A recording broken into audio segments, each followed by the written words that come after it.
not used to 5 minutes early, right? How's everyone doing? Welcome. This to me, there's nothing like watching our guys compete on Sundays or Thursdays or Mondays. We play a lot of different days now, but nothing like watching our guys compete. But to me, this is really my favorite time of year as an organization because, I think it represents our organization coming together and working for a common goal as much as anything we do. When you look at, the guys I call our unsung heroes, our scouts, our R&D department, our salary cap people, our medical, our player engagement, our video people, everyone is involved. Our coaches, our personnel, everyone is involved, everyone is heard, everyone comes together. And I'm really proud of the process and proud. I do want to mention some of those scouts because they, like I said, they often go unnoticed behind the scenes, and we've got a tremendous college scouting staff. So we'll start with the guy who now is our director of player personnel, but Tarek Ahmad, for this draft class has really been the director of college scouting, and Tarek does a tremendous job. RJ Gillen has really contributed in a big way to this. Our assistant director of college scouting, Justin Chavit, has been with the Niners forever. Our national scouts, Chip Flanagan, Josh Williams, and Dom DeSico. Area scouts starting on the West Coast, Crowley Hanlon. Our Southwest scout, Hayden Fry. Midlands, Ryan Kesenich. Midwest, Warren Ball. Southeast, Steve Rubio. Our Northeast scout, Eric Thatcher. And our NFS scout, Mike Zakowski. Scouting assistants, they're too young to get a shout out, but they do a tremendous job.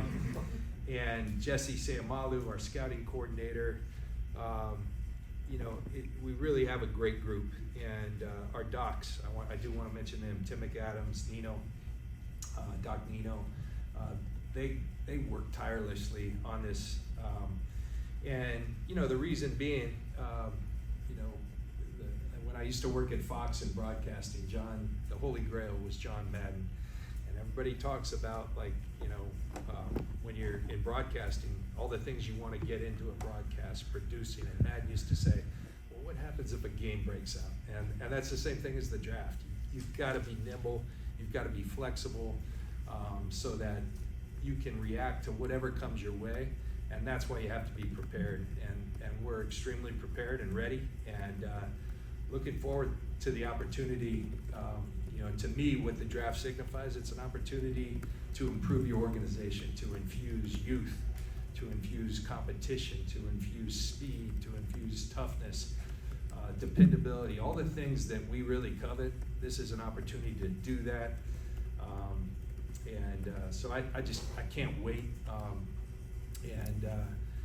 With that, I'll open up questions. And before, questions, I know a couple years ago there was a lot of talk about another receiver, Debo, and I said the same thing. But with BA, BA, I've communicated on a couple occasions, on many occasions, our wish. And our wish is that he's here and a part of the Niners for the rest of his career. We're working through that. And, as such, I was a player once, and I never liked my business being out in the public. And so I'm going to respect that. I'm not going to speak for their side. I can say we're having good talks, and I'm just going to leave it at that. And we'll focus on the draft here today. But that's just want to understand you guys have a job to do and respect that, but that's kind of the tone I'm going to take there. So with that, I'll open up for questions. When you guys communicated, did you use emojis or words? There you go, the first question. We communicate well, and we love the guy. So can we just say practically, has he been here for? He's not. Yeah, he's not here right now. No. But has he been here previously at all? No. Have you received calls about him? Sure. We receive calls about a lot of players. Yeah. Have you given permission to his side to go I'm not going to get in all those details. We're really focused on BA being part of us. He's under contract, and we're looking forward to that. So Debo and Nick both said the years of their contract they went into the summer or next season later that impacted the way they played that season. Negatively impacted the way they played that season. Right. Knowing that, does that, just in terms of the timeline of trying to get something done with BA, does that? Yeah, I think that's important. I think there is, human nature is that deadlines force these things, but, I think you can always learn from situations, and you'd be a fool not to. I'd like to have our business tidied up with a little, you know, those things, they ran the course they needed to, and I'm proud of our record of getting the guys we want to get done. But I'm right there with everyone else. I'd sure like it to happen sooner. Both of those guys said that, you know, it kind of affected them going into the season, you know, not having a normal routine and, you know, that stuff lingering. Is that a concern for you guys if it does linger? Well, both those guys had fantastic seasons, and they're fantastic players. But of course, you know, I just you know, alluded to it. You always want to learn, and you know, if we can get it done sooner, I'm always for that. We all are. What's John, for the biggest- guys that are back in the building and you guys being back, you're not that far removed from the Super Bowl. Do you feel a sense of excitement? Is there any lingering bad taste from how it all ended? And that's important, Tracy. We always have great participation, and we have that right now. And the guys are out there working, and that's kind of symbolic of turning that page, and that's so important. You know, our organization was heartbroken, but like I think of our coaches. I failed to mention them in our scouting process. After a long, hard season, they had to turn around really quick, and our coaches are very involved in our scouting process. And so while they're taking some off time, they're watching players for this draft, and the players, you know, they went through the same thing. And so while for some teams it's been 3 months since they've been on the field, we've been on the field a lot sooner. But that comes with the territory. It's a lot better than the alternative. So, but yeah, now you start forging. Every season's a new one. Every group's a new one. You got to forge your identity. We've got a bunch of new players that we've you know, put onto our team with free agency, and now those guys are all coming together, and it's about the work now, and it's about becoming a team, this year's team, and you know, those guys are working really hard, and right now it's just, you know, phase one is with our strength coaches, and they're doing a really nice job, but the guys are working, and we're happy for that. You're at a spot at 31 where sometimes teams try to trade back into the first round, maybe to get a quarterback. Have you had any sort of laying the groundwork type discussions with other teams about, hey, if this comes up, maybe we're interested in being at 31? Yeah, my experience, Matt, is that that happens some at owners' meetings, but really this week is kind of the week those calls start to say, hey, just so you know, we have some interest in potentially coming up, and you kind of take note of that. And so I anticipate that some of that will come. You know, it's going to be an interesting year. I think it's an interesting draft class. I was just looking at my notes, and you know, like one interesting thing to me, dynamic in the way of the world right now, we put a grade on players in the fall if we think there's a chance they're going to be a more than 50% chance that they're going to be in this draft. So 83 players from this year's class that we put grades on, so thinking there's more than a 50% chance thinking they're entering the draft are back in college because of NIL and things like that. There's now a different route these kids can take, and some is, you know, 35 of those with starter grades, so that's a significant amount. And how that affects this draft, it's going to be interesting. I think the later rounds probably going to be lacking, you know, so it's a new dynamic, that one that I imagine we're going to be faced with each year. You can go back and make $1 million. I don't know if that's the going rate, but it is providing competition, and you know, that's a significant amount of players. 83 out of how many? 83 that we put grades on. Right, but how many total did you have grades on? Oh gosh, 170 draftable grades. So 83 in addition to that, you know. So yeah, but you know, it's a different dynamic, and it's something the whole league's going to deal with. What's your philosophy on trading down in the draft, particularly early? Yeah, so I think, you know, we've shown, you know, in our time here, you know, the very first move we made in the draft was trading back a spot, and so we've traded back, we've traded up, and I just think you have to be flexible. I think, you know, having said what I just said, you know, sometimes trading back gets you later round picks, so I think or mid-round picks, and I think maybe your thought process, if that pick you gain allows you to move back up someplace else, then maybe that's a good thought. But those are the things you got to prepare for, all these scenarios, and we'll see where that goes. I think 31 is an interesting spot, kind of where Matt was going. I think at the end of day one, teams are eager to go get someone, so I would imagine there'll be some calls, and we'll be open and flexible. We've done it, both ways in a variety of ways and been successful doing so. And the big thing is just be prepared for every scenario. I think you have to be flexible. Human nature is to underestimate the uncertainty of a draft, and I think we try to account for that and the only way you do that is being prepared for everything.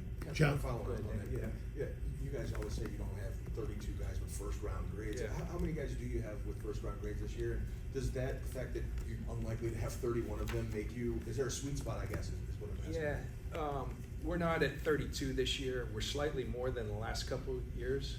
So that's a good thing. But I think that just speaks more to we have a high standard that we don't change, blow with the wind to try to put first round grades. But still, when we like players, we draft them, and I think we don't get beholden to, well, the league sees them here, so 22 is kind of where we're at. 22 first round grades. We do have a high standard there that is up from the last couple of years, and so I think that's a good thing.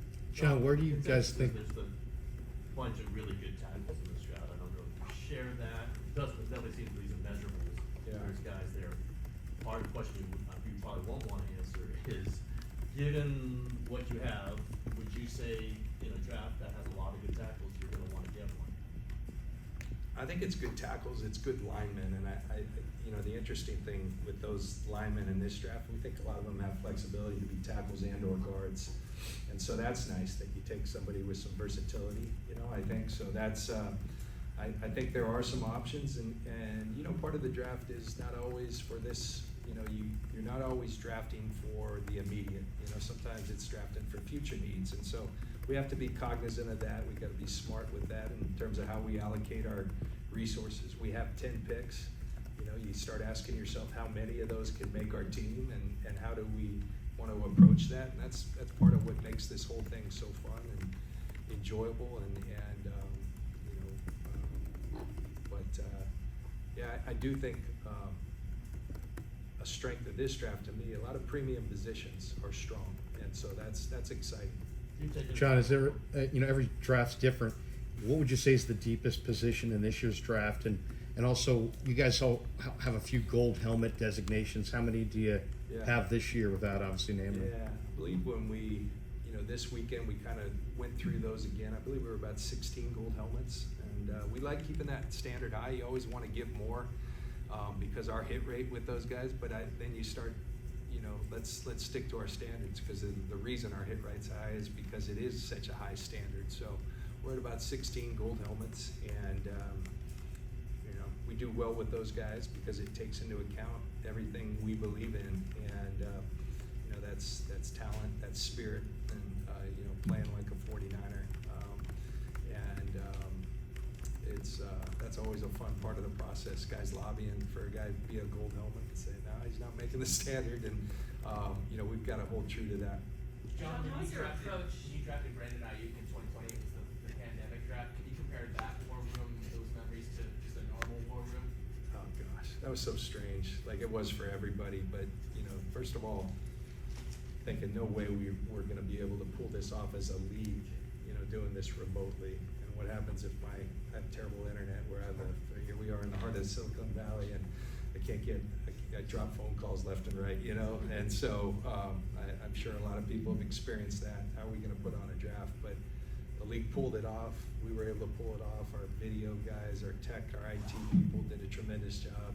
It was strange, but it was fun. It was something different. I remember trading for Trent Williams in my backyard and getting the word that it had come through because it wasn't looking good 2 days prior. So a lot of memories from that time. I prefer and enjoy it. I'm sure, like everybody, much more doing it up here in our draft room, a lot more comfortable, and I think much better situation. Those are strange times though, and I give the league a lot of credit for forging on and pulling off something as monumental as that the way they did. John, How has your overall approach or changed or evolved since you started doing this a few years back? How was our approach? I think with continuity, you know, the way we look at things, you know, there's a John Gruden used to talk all the time. They're fresh each year, and then over time, when you can see how things pan out. But we look at our process in every way, and so I think you're always trying to make improvements. Then you're also looking at what's worked, and not just from a gut feeling, from data, and we're probably much more data driven. We have a tremendous R&D department led by Matt Plonsky, does a great job, and you know, here's what we think, but here's the reality. Here's what the numbers show as to what translates to success. So we take a hard look at that, and I think every year we try to attempt to tweak our process to make it even better. But the great thing that I think, you know, I think that I'm very proud of is the way we work together. Our coaches, our scouting, our R&D, our medical, we all are working together. Our player engagement, Austin Moss is very involved with getting to know the players because he deals with our players once they're here, and he's got a great experience. So I think with experience, knowing what you're looking for, I think we're really good there in terms of knowing what we like in players, and it may be different from what the league sees things, and we're okay with that. Because we've studied that. We've gone to great lengths to define who we want on this football team, and that's served us well. John, obviously every draft is important. Does this feel any different? Purdy's last year on the rookie deal, big contracts, veteran players. Does this feel any more loaded to you because of that scenario? No, I think the only, you know, you're always thinking about that position, and to know we have an answer there, and a really good one, that's comforting, and it allows us just to go and build around him and make our team stronger. And you know, I think very highly of our roster, what we have. I think it's going to be hard for these, you know, for young kids to come in and make a mark, but there's good players, and that's our job to find that, because you have to have that.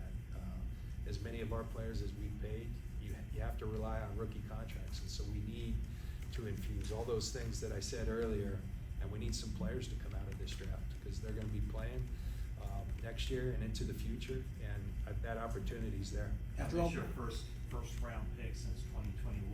When you made that trade, I mean, what do you reflect on? And I just remember the talk then was, oh, you guys are pushing all your, you know, chips to the center, and if Trey Lance doesn't work out, you know, you're going to be looking for a new job. Yeah. Can you kind of reflect on how that decision was made, and, you know, a few years removed from it now, how do you view it? You know, I think, first of all, I want to, you know, we have an ownership that's very supportive, and they support us greatly. Jed, John, Denise, Jenna Mara, they believe in Kyle and I and our leadership, and they believe in our you know, when we think something's going to make us better, they say go for it, and they don't give us a lot of restrictions there, and you know, that's comforting to know we can go be bold and do things like that. And yeah, we gave up a lot. We did it for, you know, reasons that we had and motivations, and you know, it didn't work out, but thank God for Mr. Irrelevant. he helped us, and that's his story. Hasn't been written yet. You know, he's in Dallas right now, and I still think Trey's got good football in him. You know, we'll see. That will play out. But I think also the freedom that, you know, when you've done something and you know, you feel like maybe it can improve us to move on. You know, we aren't beholden to, well, we drafted the guy, we just got to stick it out. You know, we can do the things we want to do, and I think that's served us well, as you know, and people can comment on, you know, the thought process that went into it. We certainly study it, say what went right, what went wrong, and we do that with all our picks. But I think we're in a real good place as a football team, as an organization, and we got to find a way to get a little bit better, and that's the focus of this whole offseason, and this draft is an awesome opportunity to do just that. After all the work you did on your defense and Yeah. free agency, do you feel your biggest needs heading into the draft are on offense, or where do you feel your biggest needs are? You know, we've identified where we think, you know, we want to add some people in this draft. But you know, needs is an interesting. there's not a lot of needs on this team. But there's things like a couple years out, there's things a year out, and then there's opportunities where guys can come in. And so I think, and while the glaring, spot that a guy can come in and be the starter right away may not be there, there's a number of spots that we see, probably more than people might think, where there is opportunity. And we're very thoughtful of that, but then you also have to be flexible and nimble to see how the draft breaks, and then who do you have, not being beholden, like we are drafting this position at 31. We'll draft, okay, we got 3 or 4 needs that we see, which way are we gonna go with it? And that is when we've done our best work, and I think when most teams do. John, Chris Forrester has said that, I think when he brought in Feliciano, that the way they deploy the linemen here, that he wasn't even sure whether John could do it until he got here. Yeah. And if that's the case with a guy that you scouted that's in the league, how hard is it to project an offensive lineman from what you asked him to do? That's a good question, and John, I think it was just stylistically a little different, and not a lot of people play like we do. Now, I will say there's more of that throughout the league right now, because a lot of people, coaches that have left here, are offensive systems in a lot of places now. So we get out and run, and we ask our guys. We don't want any hesitation. We want you going and being the initiators, and that's not a lot of what you're seeing in college football. So you're absolutely right. There is a lot of projection when it comes to O-line play, and so you identify the traits that we want. You identify the spirit of the players that are the guys that we want. But offensive line, I think league-wide, not just with us, it's becoming tougher. I think the tempo with which teams play, it's not a lot about finishing the play they're on. It's about, let's get back to the line of scrimmage so we can look over and read this card they're holding up to see what play we're running next. It's not a lot of beautiful football being played there. So that is tough. And John Feliciano, what we did know is that every place he went, he seemed to make that organization a little bit better. Offensive line is a group where it takes a special breed of human being, and John is that guy, and he connects people at that spot, and he's got a lot of versatility. He's been a real good player for us. It seemed that for years there was kind of a trend in football where the defensive line, the athleticism there was outpacing what was happening along the offensive line. But do you see kind of a reversion now with offensive linemen? You've mentioned you like a lot of offensive linemen now. Is there that commensurate athleticism coming back? I hope so, because it's a real issue. It did feel for a long time, man. The guys on the defensive side of the ball, and I think a lot of it was just the way we train our O-linemen now. Because I think developing offensive linemen helps with a lot of grassroots fundamentals, physicality in the youth, as we're probably getting smarter and taking a lot of contact, and a lot of the old school drills that build offensive line play and the running game and playing not the spread out game that you see so much, and everything being about how many plays you can run instead of how well you can run those plays. I think offensive line play did take its lumps. I do feel like there's a little bit of a comeback happening, and it's probably survival. We're paying these guys that much. We understand the quarterback.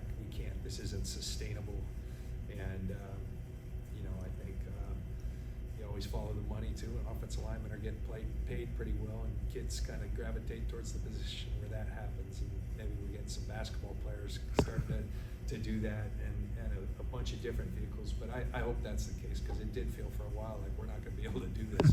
John, you were a hard-hitting safety. Outside of all of us. We'll take 2 more. We'll take Jen and then Branch.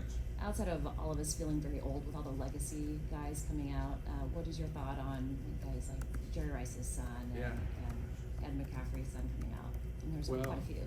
I believe in bloodlines. I really do. I mean, I think there's evidence that you should. Now that then you got to step away from that, and you got to evaluate it, and that's sometimes difficult to do, and that's why a lot of different eyes, a lot of different perspectives, and that's what we try to do when we have our R&D look at it. We have our coaches look at it. We have our scouting look at it. We try to hit it from a variety of